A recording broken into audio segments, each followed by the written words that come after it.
album? Yeah. Yeah.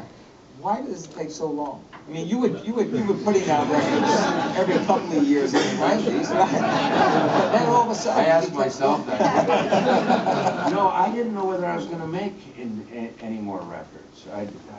You know, just because of what happened in the record industry, yeah. You know, you think, I don't know, is this still what you should be doing? Should you be concentrating on other things? And I'm very much drawn to different challenges. And so I was doing this thing with DreamWorks, which was an extraordinary sandbox. They said, come and do this. We got a sandbox for you. You can work on animation movies, you know, action movies. You can do your music. You can discover other art. You can do all of these things. Just come do it with us. You know, and David Geffen said, I'll give you my office, you know, all these things. So I just thought I could learn something in this process. I could, you know, I could grow through this experience. So I said, you know, how do I, you know, just say I'm not interested in this? I was interested in all of the projects and things that were available in that sandbox. Was a great growing experience. Plus, I did the last Walls box set, and I've done box sets before and things, and I did the history, musical history of the band, and I got Ed Ruscha to paint the cover for that. So this is not my first time at the rodeo. You know, I know this. I was explaining to someone earlier on the band's first album. I asked Bob Dylan to paint that cover. And doggone it, he's still at it, you know. And he's getting better. And wealthier from it, too. Here's something that you will not hear outside of this room, is that painting on the cover of Music from Big Pink. Larry Gagosian is the guy who is selling Bob's. Well, he had a thing at Madison Avenue Gallery there right after we did this thing, and so I said, and I said, are you selling the cover from Big Pink? He said, yeah, and I said, well, what do you think you're going to get for that? He said, well, we're asking $18 million. And Richard Prince was sitting there, and Richard Prince said, you know, I really like that picture. And he said, 18, it's a little bit. It's just the art world is just, you know, it's crazy and magical all at the same time. Do you paint? No, I don't paint. You wish you did, though. Well, now I do.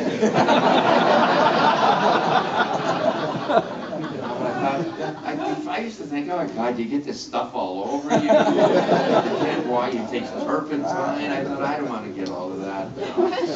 So this, anyway, with this thing, just you know, just so that people know, it is a very limited situation, and somebody today bought 65 of them. Yeah, and just with the holidays coming and everything. It was built. Usually only can afford it. So anyway, you know. Well, I think I'm just glad to share this with you. This extraordinary thing. If you saw all of the things inside, you would see what we're talking about. I think we have, on your way out, check it out. I think we have it on display there. Just look at it. Because all of the things, the vinyl in here. It's CDs, it's vinyl, it's lithographs, it's cards. I mean, tarot cards. In the vinyl, it's clear vinyl. It looks so beautiful and it's so pure. For audiophiles, you know, that really care about that, it doesn't get any better. So all the music is on vinyl. How long did it take you to write the music for this? And where did it come from? Because there's some very interesting tracks on it. You have Clapton on it and others. Give me a little bit of a sense of the genesis. Some of the bonus tracks on that was another thing that I ended up with 10 bonus tracks when I was done with this. I've never had that experience before, and some of those. I mean, there was a few outtakes and other things that we thought. I just did. I don't like records that go on forever you know, by the time I'm done listening to them, I'm tired of it. So anyway, I didn't want to have, and sometimes the songs I write are a little bit long and everything, so I didn't want more than 12 tracks on my record. So anyway, I had these other things, and some of them, when I came back later, I liked as much, or if not more, than some of the things on the record, and that's what a little space can do sometimes, you know, when you stand back. But in these bonus tracks, there are pieces in there that are so intimate and so personal that in the past you would never be able to share that with an audience. You wouldn't. That would be just like, oh, that's the stuff you put away and everything. And it's a different world now.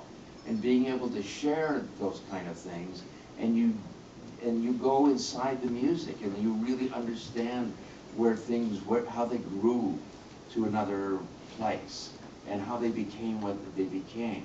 So there's things in there where just Eric and I sitting like this with two guitars, and there's just microphones set up in my studio, and it would literally be like, you got any ideas? You know, I don't know. You got any? And all of a sudden we'd start doing some things, and it